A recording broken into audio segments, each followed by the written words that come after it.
నమస్తే, నేను మధు. ఆంధ్రప్రదేశ్ బీజేపీ రాష్ట్ర అధ్యక్షుడైనటువంటి పివిఎన్ మధు కీలక వ్యాఖ్యలు చేశారు. గత ప్రభుత్వంలో కేవలం లిక్కర్ స్కామ్ మాత్రమే కాదు, ఎన్నో అవినీతిలు జరిగినట్టు కూడా ఆయన చెప్పుకొచ్చారు. మరి దీని కారణంగా చూస్తే వచ్చే కొద్ది రోజుల్లో ఆంధ్రప్రదేశ్లో విపరీతమైన మార్పులు జరగబోతున్నాయా? మరి వైసీపీలో ముఖ్య నేత అయినటువంటి జగన్మోహన్ రెడ్డి జైలుకి వెళ్ళబోతున్నారా అనే కొన్ని కీలక వార్తలు అయితే వెలువడుతున్నాయి. మరి ఇందులో నిజం ఎంతుందనే విషయం గురించి రోజు మనం తెలుసుకుందాం. ప్రస్తుతం మనతో పాటు ఉన్నారు senior journalist doctor Durga Vadlamani గారు. వారిని అడిగి మరిన్ని విషయాలను తెలుసుకుందాం. నమస్కారం మేడం. బీజేపీ రాష్ట్ర అధ్యక్షుడైనటువంటి పివిఎన్ మాధవ్ గారు చేసిన వ్యాఖ్యలు చూస్తుంటే త్వరలోనే జగన్మోహన్ రెడ్డి గారు అంటే ఈ అవినీతుల కారణంగా జైలుకి వెళ్ళబోతున్నారేమో అని కొన్ని వార్తలు అయితే వస్తున్నాయి. మరి ఇందులో నిజం ఎంత ఉందంటారు? అంటే మీకు ఇక్కడ ఎలా తీసుకోవాలంటే, ఇంతకాలం బీజేపీ పూర్తిగా కూటమితో మమేకమై ఉందా లేదా అనే ఒక సందిగ్ధం ఉంది. సో ఇవాళ మాధవ్ మాట్లాడిన మాటలతోటి దానికి ఒక క్లారిటీ వచ్చిందా? ఎందుకంటే గతంలో సోము వీర్రాజు పూర్తిగా జగన్కి సపోర్టివ్గా ఉండేవాడు ఆయన.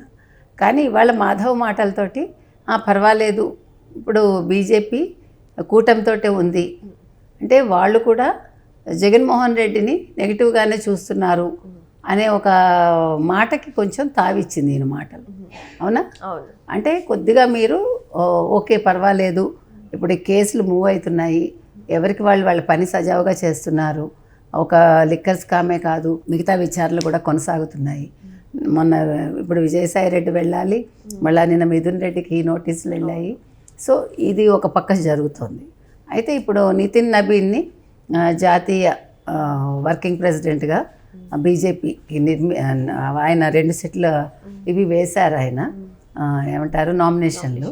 సో ఆ సందర్భంగా వారు మాట్లాడటం జరిగింది. బీహార్కి చెందిన వ్యక్తి అతను, అందులో చాలా పిన్న వయసు కూడా ఆయన. సో ఇవన్నీ కూడా ప్లస్ పాయింట్స్. బీజేపీలో ఉండే ఒక గొప్పతనం ఏంటంటే, బీజేపీ పార్టీ ఎప్పుడు కూడా సిద్ధాంతపరంగా వెళ్తుంది. ఇక్కడ వ్యక్తులు ఎలాంటి వాళ్ళైనా మీరు ఎవరు కూడా ఇప్పుడు మిమ్మల్ని కాదని వేరే వాళ్ళకి ఇస్తే ఎవరు మాట్లాడరు. అంటే వాళ్ళు అక్కడ పదవుల కోసం పని చేయరు, ఎవరి పని వాళ్ళు నిబద్ధతతో చేసుకుంటూ వెళ్ళిపోతారు. ఎవరిని ఎప్పుడు ఏ పదవి వరిస్తుంది, ఎవరు ఎప్పుడు ముఖ్యమంత్రి అవుతారు, ఎవరు ఎప్పుడు గవర్నర్ అవుతారు, ఎవరు ఎప్పుడు అధ్యక్షులు అవుతారు, ఎవరు ఊహించలేరు. ఇప్పుడు మీకు ఇవాళ ఒక ఉదాహరణకి చెప్తాను నేను. మోదీ తర్వాత యోగి ఆదిత్యనాథ్ అని అందరూ అనుకుంటున్నారు, కానీ కాకపోవచ్చు. ఇప్పుడు దేవేంద్ర ఫడ్నవీస్ ఎవరైతే ఉన్నారో ఆయనైనా మీరు ఆశ్చర్యపోకర్లా. అంటే చెప్తున్నా మీకు, ఎందుకంటే మొన్న ముంబై మున్సిపల్ ఎన్నికలు మనం చూసాం. మొట్టమొదటిసారి బీజేపీ కేతనం ఎగరేసింది. అది అంటే నేననేది వ్యక్తులు కాదు, ఇక్కడ పనితీరు ముఖ్యం అక్కడ, అంతవరకే చెప్తున్నా. అందుకని ఇవాళ మాధవ్ మాట్లాడిన మాటలు తీసుకుంటే మనం అంటే ఏదైనా కూడా సాధ్యం అక్కడ. అయితే జగన్ని అరెస్ట్ చేస్తారా చేయరా అనే సందేహం అందరిలో ఉంది. సో ఇవాళ ఆయన మాట్లాడిన మాటల్లో త్వరలో సంచలనాలు ఉండొచ్చు ఆంధ్రప్రదేశ్లో అన్నారు. మామూలుగా అయితే సంచలనాలు అంటే అధికార మార్పిడి జరగడం ఏదో జరుగుతుంది, కానీ ఆంధ్రప్రదేశ్కి ఇప్పుడు అవసరం లేదు. ఎందుకంటే సాలిడ్గా ఉన్నాయి అందరికీ సీట్లు. అటు తెలుగుదేశం కావచ్చు, ఇటు జనసేన కావచ్చు, ఏ సమస్య లేదు. బీజేపీ అంటారా వీళ్ళతోటి కలిసి ఉంది, అంటే వాళ్ళ అవసరం కొద్దీ ఉంది చెప్పాలంటే. అంటే పవన్ కళ్యాణ్ వల్ల, పవన్ కళ్యాణ్ కోసం లేదు, వాళ్ళ ఉనికి కోసం వాళ్ళు మొత్తానికి ఆంధ్రప్రదేశ్లో తెలుగుదేశంతో కలిశారు.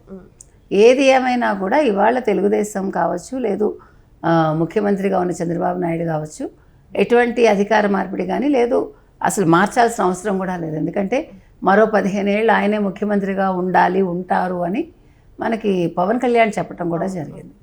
సో ఏ రకంగా చూసుకున్నా ఇవాళ సౌత్లో బీజేపీ అడుగు పెట్టాలి అంటే ఏదో ఒక పార్టీ అండ కావాలి వాళ్ళకి. ఇప్పుడు ఎంత బంగారు పళ్ళానికైనా గోడ చేర్పు ఉండాలని, వీళ్ళకి ఎవరో ఒకరు అండ లేకపోతే బీజేపీ ఇక్కడ పాగా వేయలేదు. ఇప్పుడు మీకు ఒకవేళ తెలంగాణ మీరు తీసుకున్నారనుకోండి ఉదాహరణకి, తెలంగాణలో బీజేపీ పుంజుకోవాలంటే మీకు తెలుసు మొన్న గత లోక్సభ ఎన్నికల్లో వాళ్ళు 8 సీట్లు ఎందుకు తెచ్చుకున్నారు? బీఆర్ఎస్ వాళ్ళకి సపోర్ట్ చేసింది కాబట్టి ఇండైరెక్ట్గా.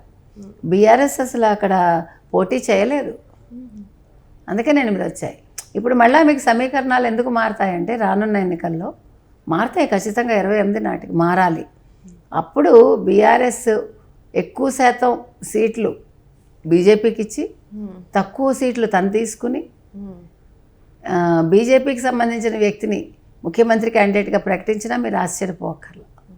ఎందుకంటే ఈరోజు బీఆర్ఎస్కి ఉనికి లేదు. ఇవాళ బీఆర్ఎస్ అందరూ కూడా బీఆర్ఎస్లో అవినీతిలో కూరుకుపోయారు. ఇవాళ ఫోన్ ట్యాపింగ్ వ్యవహారంలో హరీష్ రావుని విచారిస్తున్నారు. ఇది ఊహించని పరిణామం. ఇప్పుడు ఆల్రెడీ కేసీఆర్ మీద కేసులు ఉన్నాయి, కేటీఆర్ మీద ఉన్నాయి. కాళేశ్వరం ఒక పక్క చాలా అది ఏంటంటారు మెడకి చుట్టుకున్న వ్యవహారం. ఇన్నింటి మధ్య ఈ చిక్కుముళ్ళ మధ్య ఆల్రెడీ కవిత కోసం బీఆర్ఎస్ బీజేపీకి తలొగ్గింది అనేది అందరూ చెప్పుకుంటున్న విషయం. సో ఫ్యూచర్లో అంటే నేను అంటున్నది ఏంటంటే ఒక సిద్ధాంతపరంగా మీరు లేనప్పుడు మనం అహంకారంతో పాలన చేస్తే ఒక బీఆర్ఎస్ లాగా ఒక జగన్మోహన్ రెడ్డి లాగా పార్టీలు ఉంటాయి. అలా కాకుండా నిబద్ధతతోటి పార్టీ ముఖ్యం, పార్టీ సిద్ధాంతాలు ముఖ్యం, పార్టీ ఉనికి ముఖ్యం అనుకుంటే ఒక బీజేపీ లాగా ఒక తెలుగుదేశం లాగా పార్టీలు ముందుకెళ్తాయి. అంటే ఇక్కడ వ్యక్తుల కంటే కూడా ఇందాక నేను చెప్పినట్టుగా చంద్రబాబు నాయుడు అనే వ్యక్తి ఆయన చాతుర్యం దాని ముందు ఎవరు కూడా పనికిరారు. అంటే పార్టీని నిలబెట్టుకోవాలి. ఈరోజు నన్ను లక్ష్మీపార్వతి మాట్లాడుతోంది, తిడుతోంది, శాపనార్థాలు పెడుతోంది, లోకేష్ని కావచ్చు, చంద్రబాబు నాయుడిని కావచ్చు. అసలు లక్ష్మీపార్వతికి మాట్లాడే అర్హత ఉందండి? లక్ష్మీపార్వతి ఎవరు అసలు ఆఫ్టర్ ఆల్? కానీ ఒక్క విషయంలో నేను ఆవిడని మెచ్చుకుంటా, ఆవిడకి మంచి విద్వత్ ఉంది. ఆవిడ అసలు ఏం చేసి ఉండాలి? ఈ పనికి మాలిన ఈ జగన్ పార్టీతో కలవకుండా, సరే భర్త పోయారు, జరిగింది జరిగిపోయింది, నేను ఇంక రాజకీయంగా నేనేమి కలగజేసుకోను, మంచిగా పుస్తకాలు రాసుకుని మంచిగా చదువుకుని 10 మందికి పనికొచ్చే పని చేసి ఆవిడ మంచి విద్వత్తు ఉన్న ఆవిడ, మంచి విద్వాంసరాలు అయి ఉండేది ఆవిడ. హరికథల్లో కూడా నిష్ణాతురాలుగా ఆవిడ ఇంకా ఉండుంటే అంటే లక్ష్మీపార్వతి అంటే ఒక నెగిటివ్ రాకుండా ఒక పాజిటివ్ వచ్చేది.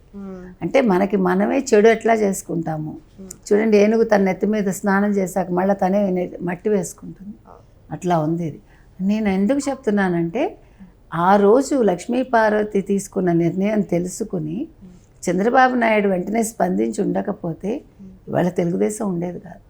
కాబట్టి బీజేపీ కూడా అంతే. బీజేపీలో ఇవాళ అతను అధ్యక్షుడు అవుతున్నాడు చిన్న వయసులో, అంటే అది బీజేపీ గొప్పతనం. అంటే బీజేపీలో ఎవడు కూడా పదవులు ఆశించడు, పని చేయటానికి సిద్ధంగా ఉంటారు. నిజానికైతే మాధవ్ గారు చాలా తక్కువ మాట్లాడతారు మేడం. చాలా సందర్భాల్లో మాట్లాడడం కూడా మనం చూడలేదు కూడా. అయితే ఈయన మాట్లాడక గత ప్రభుత్వంలో జరిగిన అవినీతి గురించే ప్రస్తావిస్తున్నారు. ఇప్పుడు ఇదే మ్యాటర్ హైలైట్గా నిలుస్తుంది. అంటే ఆయన ఎన్నో విషయాలు ఉన్నాయి, ఆంధ్రప్రదేశ్ డెవలప్మెంట్ కావచ్చు, ఐటీ హబ్ కావచ్చు, ఇవన్నీ కూడా ఉన్నాయి. వీటన్నిటి గురించి కూడా ప్రస్తావించవచ్చు. కానీ ఆయన మెయిన్ పాయింట్ దీన్ని తీసుకుంటారు. అంటే దీని వెనక ఏదైనా నడుస్తుందంటారా? అంటే పార్టీ అధిష్టానం ఏమైనా చెప్పుండొచ్చు.